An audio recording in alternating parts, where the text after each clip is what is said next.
শহীদ আল্লামা দেলাওয়ার হুসাইন সাইদি রহমতুল্লাহ আলাইহি 90 সালে ময়দানে তিনি একবার এসেছিলেন। এখন চলছে 24 সাল। এই 34 বছরের ভেতরে এখানে আর কোরআনের কথা এভাবে মনে হয় হয়নি।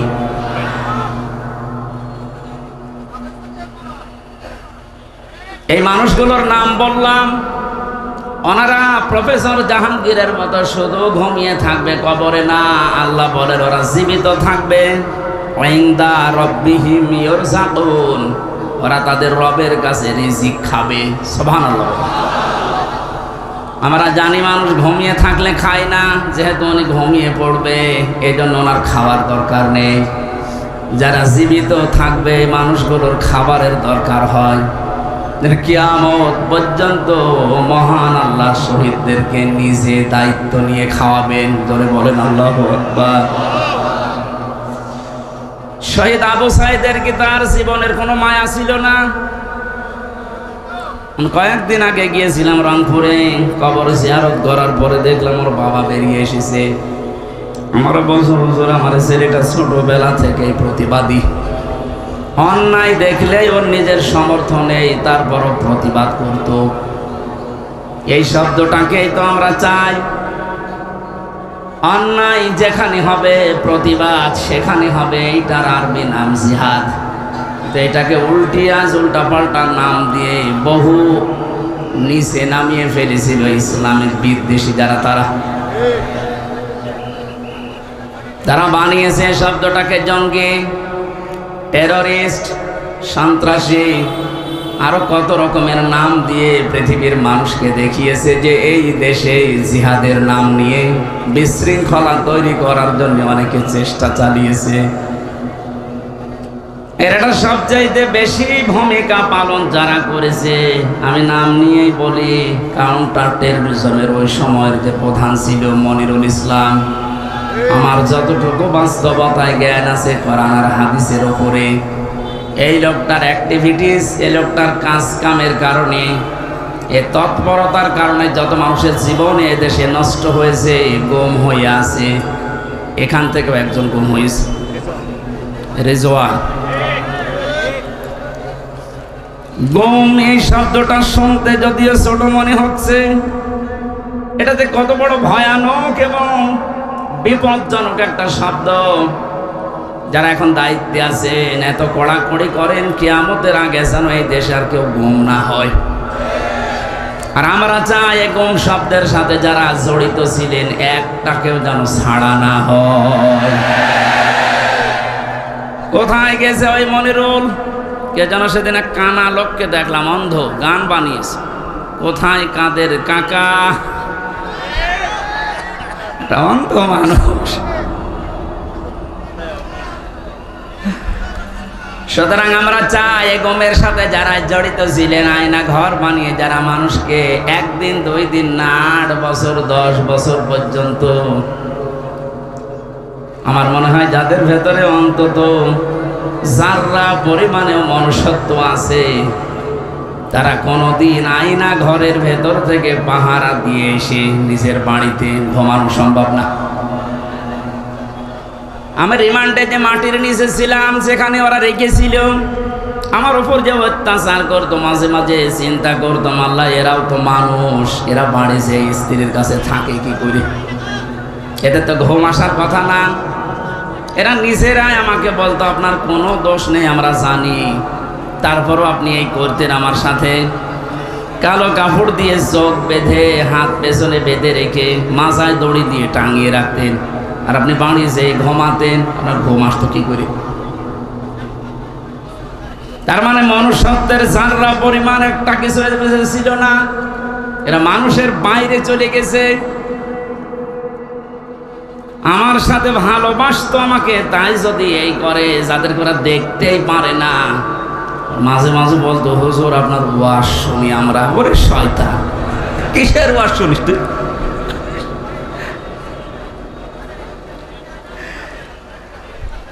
আমি এখান থেকে একটা মেসেজ দিতে চাচ্ছি, যেহেতু রেকর্ড হচ্ছে। আর শুধুমাত্র হারুন, বিপ্লব, বেনজির এদেরকে নিয়ে আলোচনা হচ্ছে না, আলোচনা বেশি হওয়া দরকার এই টাক মনিরুলকে নিয়ে। বহু মানুষের জীবনে লোকটা নষ্ট করেছে এই জঙ্গি নাটক সাজিয়ে, বিশ্বের কাছে দেখাতে চেয়েছে হ্যাঁ এদেশে এরকম কিছু আছে। 2 টাকা খরচ হলে সেখানে 20 টাকা রাষ্ট্রের খরচ করিস। এই লোকটা শাস্তি হওয়া দরকার, নয়তো সামনে এরকম বহু শয়তান উৎপত্তি আছে, ওরা এসে আবার এটা চালু করবে। একে যদি যেভাবে শাস্তি দেওয়া দরকার ওইভাবে দেওয়া যেত, সামনে যে অন্যায় হবে বলে আশা করছি বন্ধ হয়ে যেত। কথা বলেন ঠিক কিনা? আমার মনে হয় আয়না ঘরটা একেবারে বিলুপ্ত না করে রেখে দেওয়া দরকার। তাম পৃথিবীর মানুষেরা কিয়ামত পর্যন্ত এই পৃথিবীতে যারা আসবে, বাংলাদেশে যারা দেখতে আসবে, এরা যেন দেখে বোঝে যে এই দুনিয়ায় বাংলাদেশ নামক যে দেশ ছিল, এ দেশে একটা জালেম ছিল। 1628 জন মানুষ দায়িত্বে ছিল, তার ভেতরে একজনের হাত খোলা ছিল, আর বাকি 1627 জন মানুষের হাত সব বাঁধা ছিল। গত কয়েকদিন আগে আমার যত মামলা ছিল সব ঢিসমিস হয়ে গেছে, সব বেকসুর খালাস দিয়ে দিয়েছে। আমি মনে করলাম মাননীয় আদালতকে প্রশ্ন করে যে মাননীয় আদালত, এই মামলা তো 3 বছর আপনার কাছে ছিল, প্রত্যেক মাস 2 মাস 3 মাস পরে পরে মামলা আপনার কাছে আসতো, 3 বছরে কতবার এসেছে, আপনি কোনোদিন এই মামলার রায় দিলেন না। আগে বলতেন যে হাত বাঁধা, এখন হঠাৎ করে রায় দিয়ে শুধু রায় না বেকসুর খালাস, তার মানে আপনি প্রমাণ করে দিলেন যে আমার কোনো দোষ নেই। কথা বলেন না কেন? আমার কোনো দোষ পাইনি, এই জন্যই তো আমাকে বেকসুর খালাস দিয়েছে। তাহলে আমার 3টা বছর যে নষ্ট করে দিলেন, কেড়ে নিলেন, যেভাবে কষ্ট দিলেন, আপনাকে জেলখানার কন্ডেম সেলের ভেতরে আমারে রাখলেন। আমি চাই আমার মামলার আয়ু ওই মিজান থেকে শুরু করে একেবারে উপরে যিনি বসা ছিলেন, যারা এর সাথে জড়িত, প্রত্যেককে আমার মতো 3 বছর শাস্তি দেওয়া হোক। বেশি বলে ফেললাম না? বেশি না। ওয়াইনা ক্বাবতুম ফাআকিবু বিমিসলি মা উকিবতুম বি, যতটুকু অত্যাচারিত তুমি হও ওই পরিমাণে যদি করো, কোনো গুনাহ নেই। আমি তো এইটাই চাচ্ছি। আপনি আমার উপরে যা করেছেন আমারটা আমি বললাম, ব্যারিস্টার আরমানের উপরে যা করেছেন 8 বছর, আমাকে তো 1 তালা মাটির নিচে নিয়েছিলেন, আর ওরে নিয়েছে 3 তালা মাটির নিচে। আজান কি, দিন কখন রাত কখন আমরা জানতাম না, আন্দাজে ইশারায় নামাজ পড়তাম।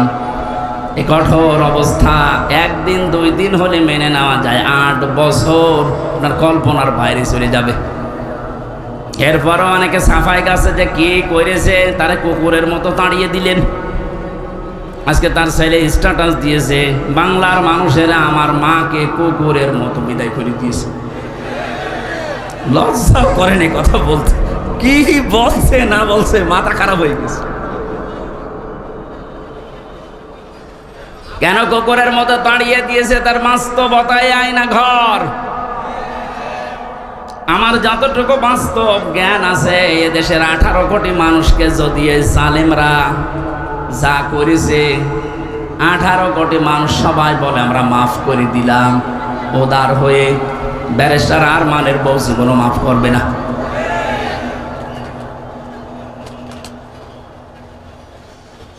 যে লোকটা নিজের জীবন এভাবে দিয়ে শাহাদত বরণ করলেন, বাংলার হাজার হাজার মানুষকে মুক্ত করার জন্যে মুখ খুলে কথা বলা, বুক ফুলিয়ে বেড়ানো, এই সুযোগ যিনি করে দেওয়ার জন্যে উৎসাহ দিলেন শহীদ আবু সাইদ, তাকে পর্যন্ত অনেকে শহীদ বলতে রাজি না, বলছে আত্মহত্যা করেছে। আপনি মানুষ কি অবস্থায় ছিলেন এই 16 বছর আপনি টের পাননি? আপনি টের পাবেন কি করে? আপনি তো বাতিলের 5 আটা গোলামি করেছেন। আমাকেও বলেছিল কুষ্টিয়া ভার্সিটিতে ওলামা লীগের সেক্রেটারি তোমারে বানাবো, শুধু আমাদের উন্নয়নমূলক কাজগুলো তুলে ধরবা। তো কি উন্নয়ন করেছেন আপনি? শুধু মোড়ে মোড়ে মানুষের ছবি আর মূর্তি। কত হাজার কোটি টাকা খরচ করে এগুলো বানালেন, কি হয়েছে? 5 তারিখে 1:30টার সময় পালালেন, 5টা বাজতে বাজতে দেশের একটা জায়গাও আমি আর দেখলাম না। আছে দু এক জায়গায় দেখেছি একটু সিটা ফোটা, ওই রংপুরের এলাকায়, ওখানে আবার উপরে লিখে দিয়েছে চোর। আর কি অপমান করলে আপনি অপমান হবেন? এখনো পর্যন্ত যদি কেউ জালেমের সাফাই গান আর এই মাজলুমের পক্ষে কথা না বলেন, আপনিও আর এক জালেম। শহীদ আবু সাইদ যেটা করে দেখিয়েছে, শহীদ মুগ্ধ ভাই, ইয়ামেন ভাই, রায়হান ভাই, 1750 উপরে জীবন দিয়েছে এই দেশে 5 তারিখের আগ পর্যন্ত। যারা এগুলো জীবন দিয়ে গেল, উৎসাহ দিয়ে হাজারো মানুষকে, লক্ষ মানুষকে রাস্তায় নামিয়ে জালেমকে বিদায় দিল। আল্লাহ প্রত্যেককে এই শাহাদতের সর্বোচ্চ মাকাম যেন দান করে। কোনদিনে কথা বলবেন না ওরা মারা গেছে, ধারণাও করবেন না। বৈষম্য বিরোধী ছাত্র আন্দোলন করতে গিয়ে যে 9 দফা আমি দেখতে পেয়েছিলাম, এর 2 নাম্বার যে দফা ছিল রাষ্ট্র সংস্কার করবে, তারা শুরু হয়ে গেছে অলরেডি। আমরা আহ্বান জানাবো যারা দায়িত্বে আছেন, ইমিডিয়েটলি সকাল আসতে আসতে যেন শুনি বাংলার 1628টা চেয়ারের আগের কেউ নেই, সব নতুন এসেছে। এটা এত জরুরি এখন, কারণ এগুলো সব ছিল জালেমদের দোসর। জালেমের একা অত ক্ষমতা ছিল না, এগুলো সব সাহায্য করেছে। যতগুলো কারাগারে আলেমদেরকে সব চাইতে বেশি শাস্তি দিয়েছে, তার ভেতরে কাশিমপুরের হাই সিকিউরিটি এইটা। এরা হুজুর দেখলে, আলেম দেখলে, একামতে দিনের লোক দেখলে ওদের বৃদ্ধি বেড়ে যেত। অন্যান্য মানুষ মার্ডার করে এসেছে, তারা সারাদিন ঘুরে বেড়ায়। আর আমার মূল্য চুরি মামলা 24 ঘন্টা ফাঁসির কন্ডেম সেলের ভেতরে তালা লাগিয়ে রাখে, এরপর আবার সিসি ক্যামেরা দিয়ে রাখে, আমার সাথে কেউ যেন কথা না বলে। এমনি মুখ দিয়ে কথা বের হচ্ছে, ভেতরে কত জ্বালা বলেন তো আমার। আমি আহ্বান জানাবো, 1,10,000-এর উপরে এখনো পর্যন্ত বাংলার বিভিন্ন কারাগারে মানুষ বন্দী আছে। এর ভেতরে আমার মনে হয় 100 জনের 70 জনই তার মামলা সম্পর্কে আমার মতো জানি না। আমি যেমন 3 বছর পরে মুক্তি পেয়েছি, ওরাও দেখবেন 3-5 বছর 10 বছর পরে এমনি মুক্তি পেয়ে যাবে। শেষে প্রমাণ করবে আদালত যে এ নির্দোষ, কোনো দোষ পেলাম না। তাহলে 10 বছর নষ্ট করলেন কেন? আমার যে ধারণা, বাস্তবে আমার মনে হয় যত মানুষ বেকসুর খালাস পাবে, এর সাথে যেই পুলিশ জড়িত, যেই কর্মকর্তা জড়িত, যেই বিচারপতি জড়িত, এতদিন আপনি রায় দিলেন না কেন? বলেন আমার হাত বাঁধা। হাইকোর্টের বিচারপতি যদি বলে আমার হাত বাঁধা, তে চেয়ারে বসার দরকার কি? ভ্যান চালিয়ে খান। যেহেতু 1628 জনের মাত্র একটা হাত খোলা ছিল, বাকি সব বাঁধা ছিল।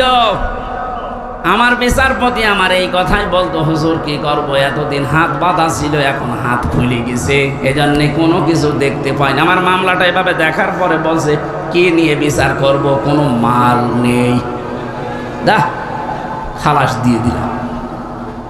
ওনার যেমন হাত খোলা, এখন ন্যায় বিচার করার সাহস পাচ্ছে, শক্তি পাচ্ছে। সারা দেশে যত চেয়ার আছে, কারো হাত আমরা বাধা দেখতে চাই না, সব খোলা দেখতে চাই। কালকে আমার রাতে ছিল চৌগাছা, ওসি সাহেব এসে আমার সাথে খাবার খাবে বলে আকাঙ্ক্ষা পেশ করেছে, আমি খাবার খাবো।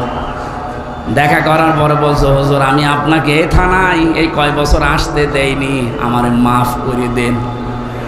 আমার কিছু করার নেই, আমার হাত বাঁধা ছিল।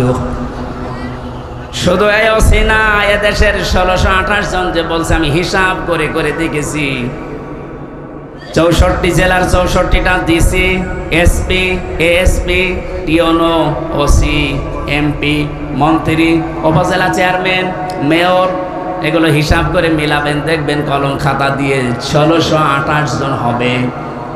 এই মানুষগুলো এখন সব যেহেতু হাত খোলা, আমরা চাই যে এদের হাত কিয়ামতের আগে যেন আর কেউ বেঁধে দিতে না পারে, তাহলে ন্যায় বিচার কায়েম হবে। আর পরিপূর্ণ যদি দেখতে চান তাহলে কোরআন লাগবে। কথা বলেন না কেন? অনেকে প্রশ্ন করে, কয়েকদিন আগে আপনি সিঙ্গাপুরে মালয়েশিয়া গেলেন, ওখানে তো কোরআনের আইন চলে না, তো ওখানে তো ন্যায় বিচার আছে। হ্যাঁ আছে, 100% নেই। ওরাও আন্দাজের উপরে মানুষের কথা শুনে অনেক অবিচার করে, আমি নিজে দেখেছি। কারণ ন্যায় বিচার কায়েম করার জন্য এইটার বিকল্প পৃথিবীতে কিছু নেই। অমান হাকামা বিহি আদালা, যারা কোরআন দিয়ে বিচার করে এরা ন্যায় বিচার কায়েম করতে পারে। সুতরাং পৃথিবীর যেখানে এইটা কায়েম না হবে 100% আপনি ন্যায় বিচার পাবেন না। 53 বছর তো দেখতে পেলেন, এই যে মাওলানা আজিজুর রহমান মুরব্বী বসে আছে, 53টা বছরই হয়তো উনি দেখেছে। ওনার বয়সটা দেখছি, বাবা চালিয়েছে উনি দেখেছে, স্বামী চালিয়েছে উনি দেখেছে, চাচা চালিয়েছে উনি দেখেছে। আমার যেহেতু 92 সালে জন্ম, চাচা পর্যন্ত মনে হয় আমি পাইনি, কিন্তু ববুরটা আর ভাবিরটা তো দেখলাম। কথা বলছে না কেন? 53 বছরে কি হয়েছে সব দেখতে পেলাম। বিশেষ করে এই 2 ট্রাম কাঙ্ক্ষিত মানের কি আসে তা তো সবই দেখেছি। কারণ মুখে মুখে খালি বড়ি উড়িয়েছে, উন্নয়নের মহাসড়কে দেশ চলছে। এই জন্য আহ্বান জানাচ্ছি, এখন শুধু বাকি আছে এইটা দিয়ে দেশ চললে কেমন দেখা যায়।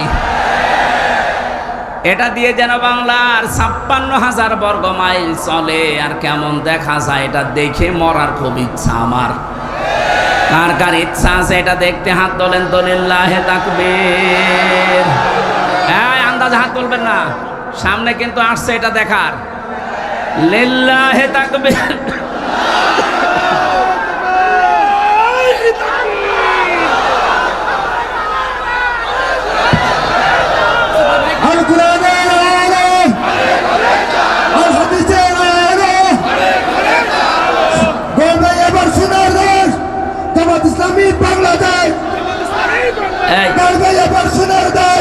কথা বন্ধ করেন ভাই, আমি একটা হাদিস বলছি, এবার দেখেন তো এটা মানা যায় কিনা। না 98% সঠিক, আর 2% সমস্যা আছে নাকি? এদেশে এক দরবেশ বলে না যে কোরআনেও সমস্যা আছে, এতে মেজর না, বলে নাই দরবেশে? আমি এখন যে হাদিস বলছি কি 98% না 100% সত্য? 100% সত্য যদি বিশ্বাস করেন মানবেন তো। আন আবি হুরায়রা রাদিয়াল্লাহু তাআলা আনহু قال قال النبي صلى الله عليه وسلم। এই কথা বলেন কেন? কথা বন্ধ করেন, এটা গুরুত্বপূর্ণ বিষয়, ভালো করে শুনেন, শুনতে পারলে হবে। বসেন। মানিত্তাবাআল হুদা বিগাইরিল কুরআন আদাল্লাহুল্লাহ। তিরমিজি শরীফের হাদিস, যে 6টা গ্রন্থ হাদিসের অথেন্টিক আছে তার ভেতরে এটা একটা। আল্লাহর নবী জানিয়েছেন এই পৃথিবীতে কোরআন বাদ দিয়ে কেউ যদি কোনো জায়গায় ভালো হওয়ার নিয়তেও যায়, আল্লাহ নিজে দায়িত্ব নিয়ে তাকে গোমরা বানিয়ে দেয়। আর আমরা জানি গোমরা মানুষ যাবে কোথায়? আরো জোরে, জোর হইল না, বলেন আর একবার। এবার হাদিসের বাস্তব ব্যাখ্যা শোনেন। কোরআন যেখানে নেই, এখানে যদি আপনি ভালো হওয়ার নিয়তেও চান, আপনাকে খারাপ বানানোর দায়িত্ব হামজার। তাহলে দল্লায়া দিল্ল দিত, আপনি নিজেই নিজেকে খারাপ বানিয়ে ফেলেছেন। এটা যেহেতু ভাবে ইফাল থেকে এসেছে, আদাল্লা ইউদিল্ল, বাংলা অর্থ দাঁড়িয়েছে। আপনি হয়তো ভালো হওয়ার নিয়তে কোনো জায়গায় গিয়েছিলেন, কিন্তু সেখানে কোরআন ছিল না, কোরআনের কর্মসূচি চলে না। আপনি গেলেন কেন সেখানে? এই জন্য আল্লাহ নিজে দায়িত্ব নিয়ে আপনাকে গোমরা বানাবে, আর গোমরা মানুষ যাবে। সুতরাং আজকের এই ময়দানে গরমে শুধু আসা না, কঠিন একটা সিদ্ধান্ত নিয়ে যাওয়া লাগবে। কোরআন যেখানে নেই, ওই দরবার যদি আমার বাবাও কায়েম করে, ও দরবারে আমি নেই। কোরআন যে রাজনৈতিক দলে নেই, যাদের কর্মসূচিতে কোরআন নেই, ও রাজনৈতিক দলের প্রতিষ্ঠাতা যদি আমার বাবাও হয়, আমি ওই দলে নেই। কারা কারা এটা মানতে পারবেন দেখি? আন্দাজ হাত তুলবে না কিন্তু। এই দেখেন তো হাত তোলেনি কে, দেখেন তো। নারে তাকবীর, নারে তাকবীর, আল কোরআনের আলো সংসদে চালো, নারে তাকবীর। এই পুলিশের হাত তোলার দরকার নেই, পুলিশ তো নিরপেক্ষ থাকবে, পুলিশ হাত নামা। তারপরও আপনাদেরও কোরআনের পক্ষে থাকা লাগবে। আপনি কি জাহান্নামী হতে চান? এটা আমি আর কি করার জন্য, খেলা করার জন্য বলি নাই। কোরআন যেখানে নেই সে যে দল হোক, যদি জামাতে ইসলামী বাংলাদেশের ভেতরে কোরআন না থাকে, কোরআনের কর্মসূচি না থাকে, এই দলে থাকা এখানে সাপোর্ট করা হারাম। বলেন। কিন্তু কোরআন যদি থাকে, কোরআনের কর্মসূচি থাকে, ওখানে সাপোর্ট করা, রায় দেওয়া, ভোট দেওয়া, সমর্থন দেওয়া, সুপারিশ করা ফরজ, নামাজের মতো ফরজ। বলেন। আমার মনে হয় মাহফিল আজকে হয়ে গেছে, যদি আপনি মেনে নিতে পারেন তাহলে মোনাজাত করে দিই। কে ওয়াজ করবো আর? আজকে আমরা তেলাওয়াত করেছি গুরুত্বপূর্ণ একটা আয়াত, সূরা আলে ইমরানের 102 নম্বর আয়াত। আমরা তো জন্মের পর থেকে আয়াতটা শুনছি, কিন্তু 3টা বিষয়ের ভেতর আল্লাহ এমন ভাবে সাজিয়েছেন, যেহেতু তাফসীরুল কোরআন মাহফিল লিখেছেন, আমরা হক আদায় করার একটু চেষ্টা চালাচ্ছি ইনশাআল্লাহ। জবান খুলে আগে একটু তেলাওয়াত করেন। আউযু বিল্লাহি মিনাশ শাইতানির রাজিম, বিসমিল্লাহির রহমানির রহিম।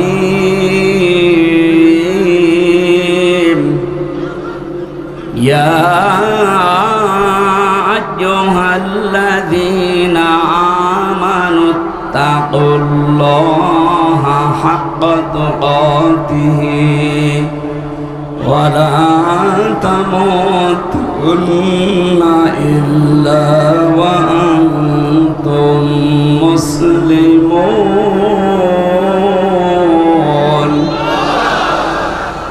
সূরা আলে ইমরান নামকরণ আছে, ঐতিহাসিক প্রেক্ষাপট আছে, বাস্তবতার কিছু শিক্ষা আছে। সবগুলো বলতে গেলে আবার আজান হয়ে যাবে। আমি শুধু এখান থেকে যে শিক্ষাগুলো বের করতে পেরেছি ওইগুলো আপনাদেরকে আমি শোনাচ্ছি। আল্লাহ প্রথমেই ডাক দিয়েছেন শুধু ইমানদারকে। এই আয়াতের মুখাতেব যারা, তারা ইমানদার। কোনো বেঈমান এই আয়াতের ভেতরে নেই। এখানে যদি কোনো বেঈমান থাকেন আপনি চলে যান। দেখেন তো কোনটা যাচ্ছে না, এটা না। বেঈমানের আর ইমানের কি পার্থক্য? মানে আমি যে ইমানদার এটা বোঝা যাবে কখন? ইদা সাররাতকা হাসানাতুকা ওয়া সাআতকা সাইয়্যাতুকা ফাআনতা মুকমিন। সাহাবী প্রশ্ন করলেন, হে নবী, আমার যে ঈমান আছে আমি কিভাবে টের পাবো? বিশ্ব নবী বলেন, যখন তোমার ভালো কাজগুলো তোমাকে আনন্দ দেবে, অন্যায় কাজ দেখলেই তোমার কষ্ট লাগবে, তখন বুঝবে যে তোমার ঈমান আছে। ও বেনাপোলবাসী, এই বেনাপোলে এমনও মানুষ আমি পেয়েছি, ভালো কাজ দেখলে করলে ওর আনন্দ লাগে না, কষ্ট লাগতো। এই ময়দানে এনামুল হাসান আমার মাহফিল নিয়েছিল। এখানে যিনি ওই সময় দায়িত্বে ছিল, কি অপূর্ব নাকি নাম যেন, সে যে হাসান হোক, এতটুকু মনে আছে আমার। লোকটা আমার নিজে জানিয়েছে, আপনি যেন যশোর পার হবেন না, মনে হচ্ছে দেশ ওর বাবার। এখন মামলা খেয়েছে, এখন টের পাচ্ছে। ওর যে অন্যায়ের ফেরেশতা দেখলাম, ফেরেশতা যদি ওরে ধরে ওর বাপ বলার সময় দেবে না।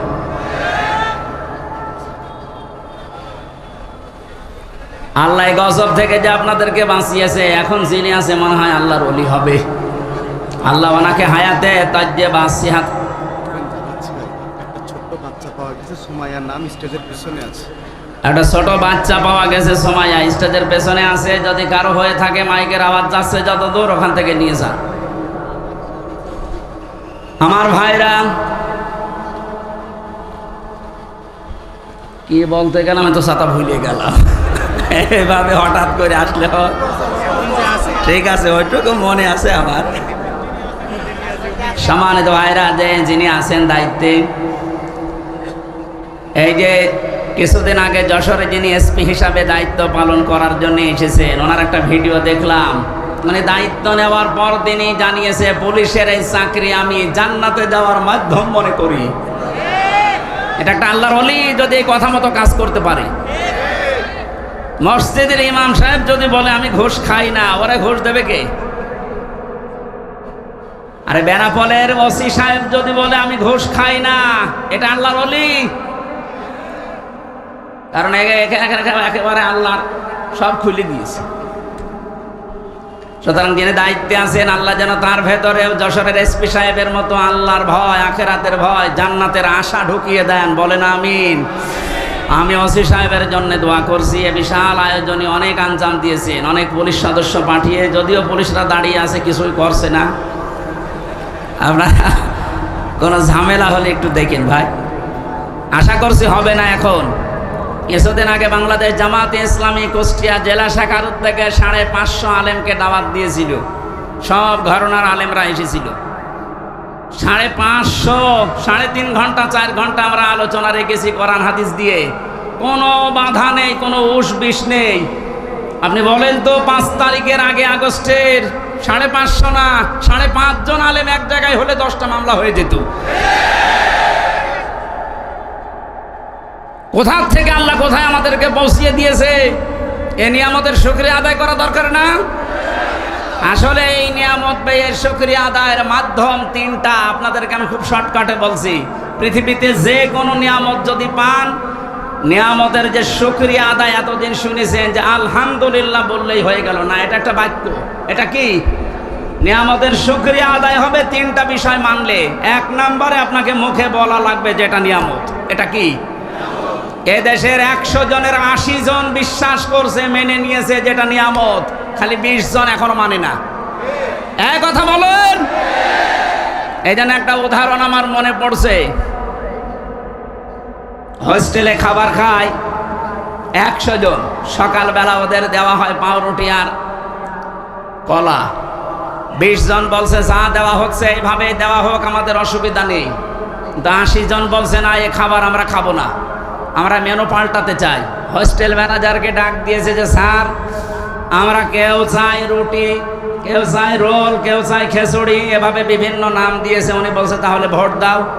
ভোট দিয়ে দেখা গেল যে 20 জন আগে ছিল কলা পাউরুটি, ওরা 20 জনই আছে। বাকি ভোট দেওয়ার পরে 15 জন চেয়েছে রোল, 18 জন চেয়েছে চিড়া, 19 জন চেয়েছে হয়তো খিচুড়ি। এভাবে ভাগ ভাগ করে দেখা গেল যে 80 জন ভাগ হয়ে 20 পর্যন্ত আর যেতে পারে না। এটা বললাম এই কারণে, এখন কিন্তু সময় ঠিক ওই কায়দায় চলছে। এই কথা বলছেন। আমরা সংখ্যা এখন কম না। 5 তারিখের পর থেকে আজকের 11 তারিখ, আজকে 11 তারিখ না, এই 1 মাস 6 দিনের রিপোর্ট আমরা পেয়েছি, বিবিসি রিপোর্ট দিয়েছে। 5 তারিখে, আগস্টের 5 তারিখের আগ পর্যন্ত এই দেশে মাত্র 100 জনের 15 থেকে 16 জন মানুষ চাইতো যে দেশে ইসলাম কায়েম হোক। কিন্তু 1 মাস 6 দিনের ব্যবধানে গতকালকের রিপোর্ট এই দেশে এখন 41 জন, কয়েকদিন আগে 36 জন ছিল, এখন 100 জনের 41 জন মানুষ চাচ্ছে যে এই দেশে ইসলাম কায়েম হোক। এভাবে যদি কিছুদিন যেতে থাকে, আপনি দেখবেন 51% মানুষ যদি চায় যে দেশে আল্লাহর আইন দিয়ে চলো, কোনো মহারতে আর বাধা দিয়ে ঠেকাতে পারবে না ইনশাআল্লাহ।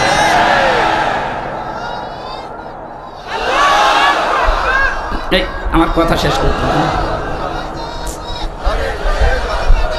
এই ওরা বসান বসান। সম্মানিত ভাইরা, আমরা 80 জন, এরপরও আমরা 20 জনের সাথে পারছি না, কারণ ওরা সব এখনো কলা পাউরুটিতে আছে। কথা বলেন। আমরা 80 জন যদি এখন ভাগ ভাগ হয়ে 15, 17, 18, 19 চাই, 20 পার হতে না পারি, কিয়ামতের আগে কিন্তু এদেশে আল্লাহর বিধান আসবে না। যেন আমরা চাই ছোটখাটো বিষয়ে সব মতপার্থক্যবাদ।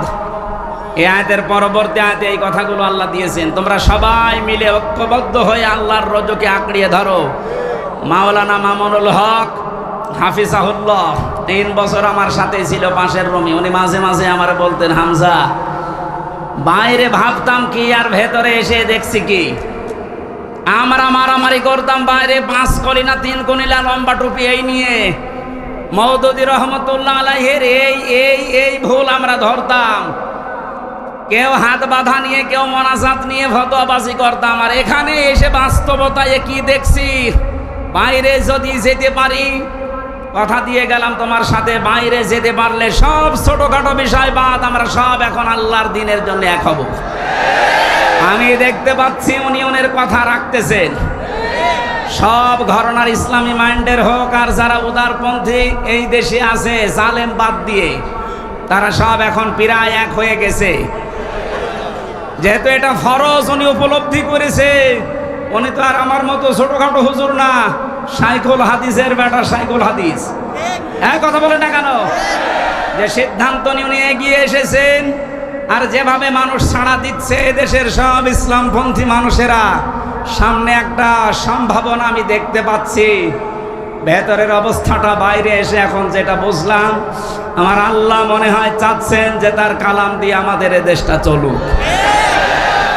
এই জন্যে পাঠাতে হবে ডিপজলকে, মিশান সওদাগরকে, পরিমণিকে পাঠাবেন, যাকে মাওলানা আজিজুর রহমান। কথা বলেন।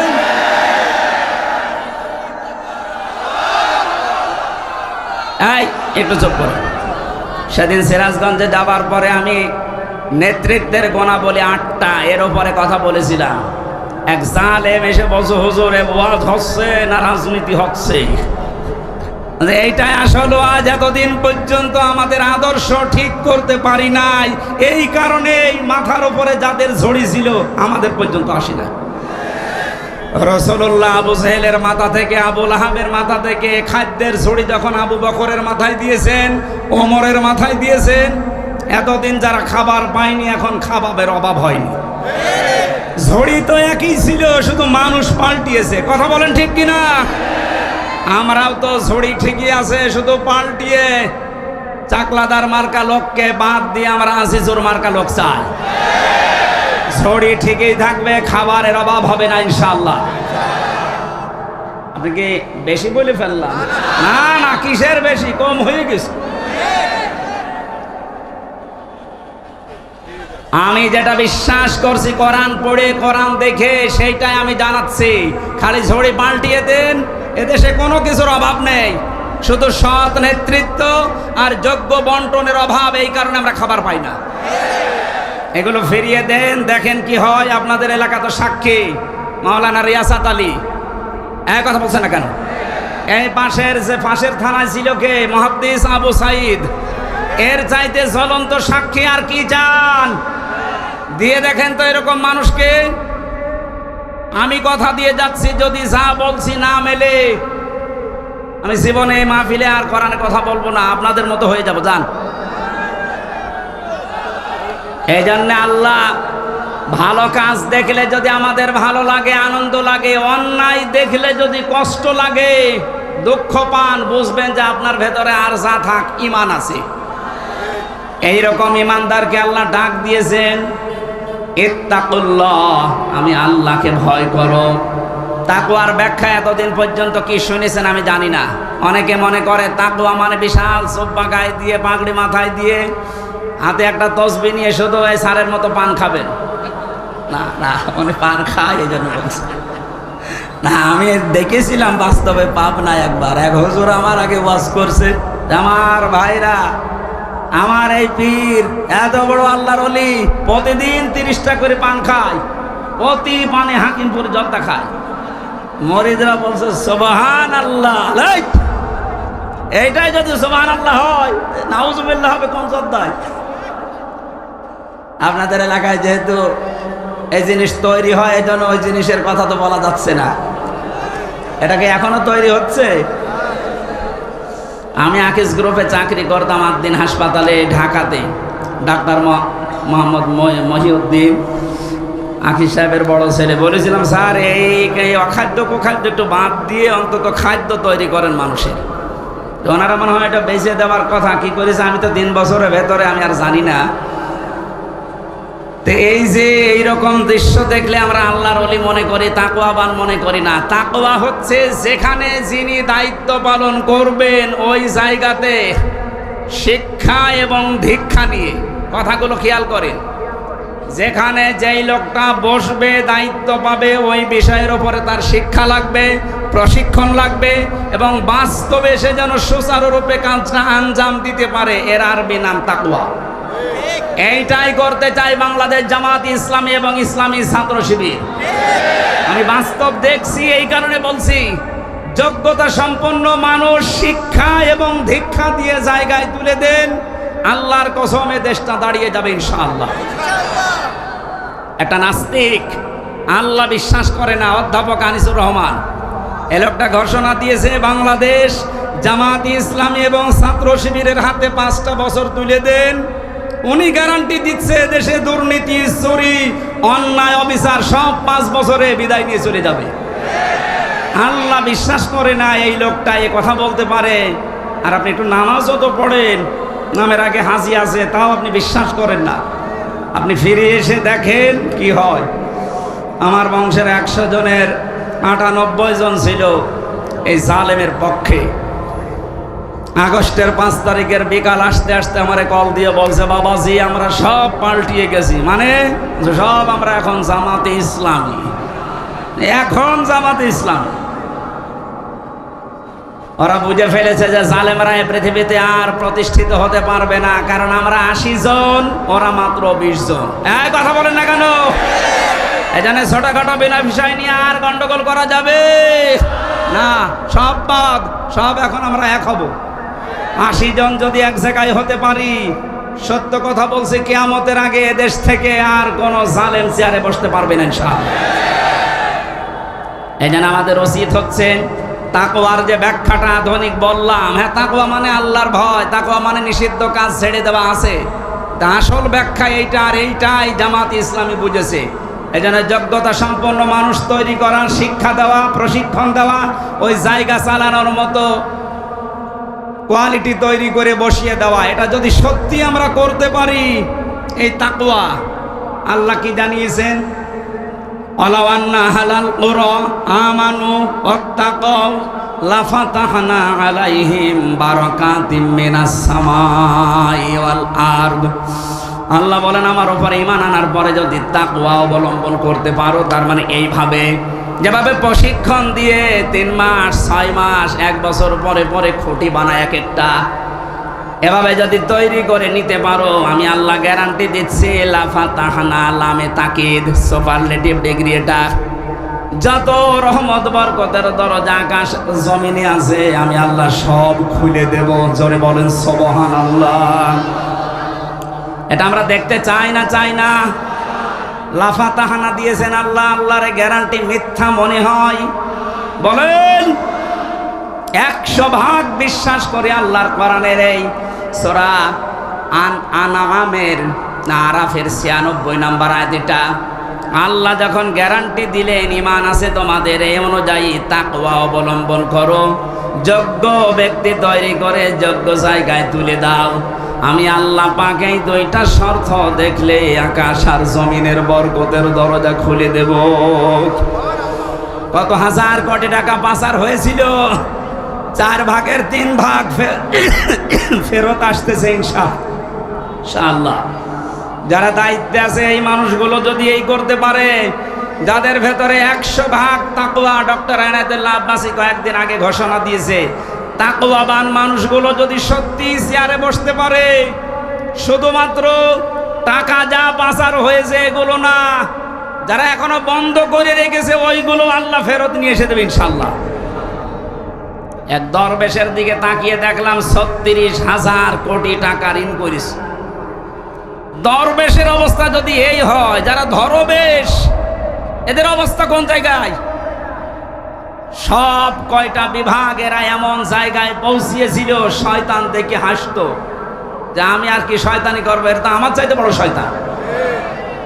এই জন্য তাকওয়ার আমি এখানে 9টা ব্যাখ্যা পেয়েছি, সংক্ষেপ করছি। আপনারা একটু তাফসিরে ফি জিলালিল কোরআনটা একটু দেখবেন, এটা আমি জেলখানায় থাকতে বেশি বেশি স্টাডি করেছিলাম, এই জন্য রেফারেন্সগুলো এখান থেকেই বলা হয় বেশি। ওয়ালা তামুতুন্না, মৃত্যুবরণ করবা না, ইল্লা ওয়া আনতুম মুসলিমুন, যতক্ষণ মুসলমান হতে না পারো। এই ঘোষণা কার? আরো জোরে বলেন। মুসলিম শব্দটা ইসলাম থেকে, সিলমন থেকে এরকম ভাগ ভাগ করে এসেছে।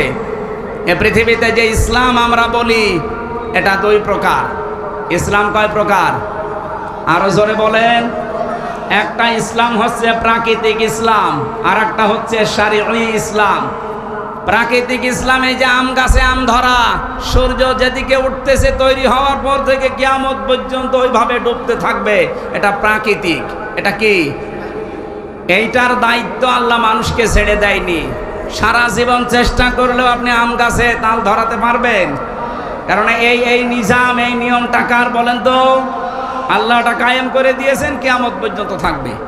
কিন্তু শরঈ ইসলাম যেটা কাগজে আল্লাহ দিয়েছেন, এই যে কোরআনের কাগজে, হাদিসের কাগজে, এই কাগজের ইসলাম জমিনে দাঁড় করানোর জন্য আল্লাহ পাক নিজে দায়িত্ব নেননি, এটা আমাদের উপরে ছেড়ে দিয়েছেন। এর আগেও আল্লাহ নেয়নি, এখনো নিচ্ছেন না, ভবিষ্যতেও নেবে না। হ্যাঁ, আমাদের অ্যাক্টিভিটিস দেখে আল্লাহ আমাদের হাতে তুলে দেবে। ইন্নাল্লাহা লা ইউগায়্যিরু মা বিকওমিন হাত্তা ইউগায়্যিরু মা বিআনফুসিহিম। যতক্ষণ পর্যন্ত কোনো জাতি নিজের ভাগ্য পরিবর্তনের চেষ্টা না চালায়, ততক্ষণ আল্লাহ ভাগ্য পরিবর্তন করে দেয় না। এ কথা মানেন তো? সময় সুযোগ যখন এসেছে, আমাদের ভাগ্যকে আমাদেরই পাল্টাতে হবে। এই কাগজের ইসলামকে জমিনে নিয়ে আসা লাগবে ইনশাআল্লাহ। বলেন, এটা যদি সত্যি জমিনে ইজহার হয়ে যায়, মান করাল কোরআনা ফাস্তাজহারাহু, যে ব্যক্তি কোরআন পড়ে আর কোরআনকে বিজয় করার চেষ্টা করে, ফাহাল্লা হালালাহু ওয়া হাররামা হারামাহু, এর হালালকে হালাল, হারামকে হারাম জেনে ছেড়ে দেয়, আদখালাহুল্লাহুল জান্নাহ, নবীজি বলেন আল্লাহ তাকে জান্নাতে দিয়ে দিয়েছে। বলেন আল্লাহু আকবার। এ কাজ যদি কেউ না করে, দুনিয়ার কাজ মনে করে ছেড়ে দেয়, যে কাগজ ইসলামকে জমিনে প্রতিষ্ঠিত করা এটা রাজনীতি, দুনিয়ার কাজ, নবীজি বলেন মান মাতা, যে ব্যক্তি মরে গেল, অলাম ইয়াখযু, গজওয়া করা, আন্দোলন করা, দিন কায়েম করার কোনো সিদ্ধান্ত, মন মানসিকতা, সাপোর্ট তার ছিল না, অলাম ইউহাদ্দিস বিহি নাফসাহু মাতা আলা শুবাতিন মিনান নিফাক, এই লোকটা মারা যাওয়ার সময় নামাজি হতে পারে, রোজাদার হতে পারে, হজ করা হতে পারে, কিন্তু মুনাফিক হয়ে মরবে। বলেন নাউজুবিল্লাহ। আল্লাহ আমাদের হেফাজত করুন। প্রচণ্ড গরম, এক আর রাতের মাহফিল শেষ শ্যামনগরে, এই জন্য খুব তাড়াতাড়ি করছি। এত গরমে আমারও সহ্য হচ্ছে না। আগামীতে নিয়ে আসলে রাতের বেলায় নিয়ে আসেন, এসার পরে তুলে দেন, মারা কয়েক ঘন্টা কথা বলবো। রোহিতা আছে, এই সারের গ্রামে আছে, কিছুদিন পরে 8ই ডিসেম্বর রোহিতা মনিরামপুরে, এখানে যাবেন, এসার পরে উঠবো ইনশাআল্লাহ। না, খুব কষ্ট হচ্ছে। আল্লাহুম্মা আমিন। লা ইলাহা ইল্লা আনতা সুবহানাক ইন্নী কুনতু মিনাজ জালিমিন। এই মাথাটা নিচু করেন, মাথা নিচু করেন, চক্ষু বন্ধ করেন। মা বোনেরা সহ যে যেখানে আছেন, আমার 100% বিশ্বাস হচ্ছে আজকের মোনাজাত কবুল হবে ইনশাআল্লাহ। মাথা নিচু করেন, মাথা নিচু করেন, চক্ষু বন্ধ করেন, জীবনের অপরাধ স্মরণ করেন।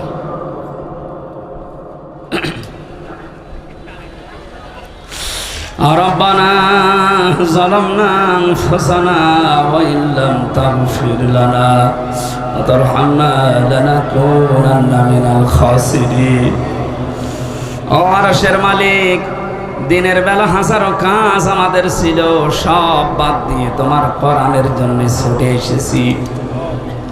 তুমি তো বলেছো আমার দিকে এক পায়ে গিয়ে আসলে আমি তার দিকে দৌড়িয়ে যাই। দেখো আমাদের এখানে এমনও মানুষ বসে আছে, 5টা মিনিট তার জন্য বের করা সম্ভব না, এত ব্যস্ত। সব বাদ দিয়ে তোমার কোরআন বোঝার জন্য, শোনার জন্য যারা ছুটে এসেছে, এদেরকে তুমি অমরের মতো তুলে নাও। 0 থেকে হযরতে ওমরকে যেভাবে হিরো বানিয়ে দিয়েছো আল্লাহ, যশোরের এই মানুষগুলোকেও তুমি কোরআনের ইজ্জতে হিরো বানিয়ে দাও। মাহফিলের সওয়াব যদি দিয়েই থাকো, আল্লাহ তাআলা সাইফুল ভাই সহ, এনামুল হাসান বিন নূর সহ যত মানুষ এই মাহফিলে রাত দিন, একটা দিন পুরা পেয়েছে, একটা রাত পুরা পেয়েছে, না ঘুমিয়ে না খেয়ে সারা রাত সারা দিন ধরে যারা জান্নাতের বাগান সাজিয়েছে, এদেরকে তুমি উত্তম প্রতিদান দাও। যারা স্বেচ্ছাসেবকের দায়িত্ব পালন করছে আল্লাহ, যে প্রশাসনের ভাইগুলো আজকে দায়িত্ব পালন করেছে, এদেরকে যে মা পেটে নিয়েছে মায়ের পেট তুমি খাদিজার মতো বানিয়ে দাও। হাজার হাজার লক্ষ লক্ষ মা বোনেরা এখানে বসে আছে পেছনে, আইলেদেরকে তুমি আয়েশার মতো ফাতিমার মতো বানিয়ে দাও। অনেকের এমন রোগ আছে মানুষের কাছে বলতেও পারে না, তোমার কাছে বলছে আল্লাহ তুমি শুনতেছো। যাদের যে রোগ দিয়েছো আল্লাহ শেফায়ে কামেলা জেলা নসিব করে দাও। তোমার হাবিব জানিয়েছে বান্দা যখন গুনার কথাগুলো স্মরণ করে পেছনের অপরাধগুলো মনে করে চোখের পানি এক ফোঁটা ফেলতে পারে, আল্লাহ পাক তার পেছনের অপরাধ শুধু মাফ করে দেয় না, জায়গাগুলো নেকি দিয়ে পাল্টিয়ে দেয়। দেখো কত মানুষ এখানে বসে আছে মাথা নিচু করে চক্ষু বন্ধ করে জীবনের অপরাধগুলো স্মরণ করে করে তারা কাঁদতেছে।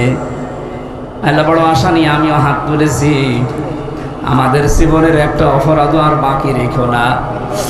শয়তানের ধোঁকায় নফসের জালে পড়ে আমরা অপরাধ করেছি, আমরা স্বীকার করছি, গোপনে না আমরা প্রকাশ্যেই ঘোষণা করছি আমরা অপরাধী, আমরা অপরাধী, আমরা স্বীকার করে নিলাম। আল্লাহ আদম নবী আমাদের আদি পিতা, তিনি অপরাধ স্বীকার করেছিলেন, তুমি মাফ করে দিয়েছো। শয়তান অপরাধ স্বীকার করার পরে স্বীকার করে নাই, অপরাধ করার পরে জন্য তুমি মাফ করো না। আমরা শয়তানের মতো না, আমাদের বাবা আদম নবীর মতো আমরাও মাথা নিচু করে ক্ষমা চাচ্ছি। আল্লাহ সত্যি আমরা অনুতপ্ত, আমরা অনুশোচনা করছি, স্বীকার করছি সবার সামনে আমি হামজা অপরাধী, আল্লাহ তুমি মাফ করে দাও। আস্তাগফিরুল্লাহাল্লাযী লা ইলাহা ইল্লা হুয়াল হাইয়ুল কাইয়্যুম ওয়া আতুবু ইলাইহি লা হাওলা ওয়ালা কুওয়াতা ইল্লা বিল্লাহিল আলিয়্যিল আযীম। রব্বুল আলামিন আমাদের অভিভাবক এখানে বসে আছে মাওলানা আসিসুর রহমান, আল্লাহ তাআলা তুমি তাকে কাঙ্ক্ষিত জায়গায় পৌঁছিয়ে জাতির খাদেম বানিয়ে দাও। মাওলানা হাবিবুর রহমান সহ আল্লাহ তাআলা কত আলেম এখানে বসে বসে দোয়া চেয়েছে। আমার সাথে মাওলানা হোসাইন এসেছে, ওর বাবাকেও হারিয়ে ফেলেছে, আমার বাবা বেঁচে আছে এজন্য আমি জানি না কি জিনিস। ও মাঝে মাঝে দেখি বাবার কথা বলে, আল্লাহ মাওলানা হোসাইনের বাবাকে তুমি কবরে জান্নাত দিয়ে দাও। কবির বিন সামাদ ভাই তার বাবাকে হারিয়েছে, আল্লাহ তার বাবা আলেম ছিল, তার বাবাকেও কবরে ক্ষমা করে দাও। অ্যাডভোকেট রকনুজ্জামান, রবিউল ইসলাম সহ এনামুল হাসান ভাই সহ শত আলেম এখানে এসেছে। যে বাড়িতে ছিলাম আল্লাহ সাইফুল ভাই, তার মাকে দেখলাম, তোমার বাবাকে মাফ করে দাও, তার সন্তানাদি যেগুলো আছে সহি সালামতে রাখো। এই ময়দানে যারাই দায়িত্ব পালন করছে কোরআনের, আল্লাহ তুমি তার দিকে একটু এগিয়ে যাও। আগামীতে এই মাহফিলটা কোরআনের জন্য বিশাল আকারে কবুল করে নাও। এলাকায় মাটির নিচে যত মানুষ ঘুমিয়ে আছে কোরআনের ইজ্জতে মাফ করে দাও। যে যেই কর্মজীবনে আছে, এই বেনাপোল বাজারে যত মানুষ ব্যবসা বাণিজ্য করে হালাল রুজিতে বরকত দাও। আল্লাহ ট্রাক বাস লরি যত মানুষ তার কর্মজীবনে ব্যস্ত আছে, কত ভাইরা আমার সামনে দিয়ে বিভিন্ন যানবাহন চালাচ্ছে, এদেরকে সহি সালামতে রাখো। রাস্তায় তুমি এদের বিপদ দিও না, এদের হালাল রুজিতেও তুমি বরকত দিয়ে দাও। বারাকাল্লাহু লানা ওয়া লাকুম ফিল কোরআনিল আযীম। কখন কার মরণ চলে আসে জানি না, আজরাইলকে দেখার সঙ্গে সঙ্গে যেন পড়তে পারি লা ইলাহা ইল্লাল্লাহু মুহাম্মাদুর রাসূলুল্লাহ।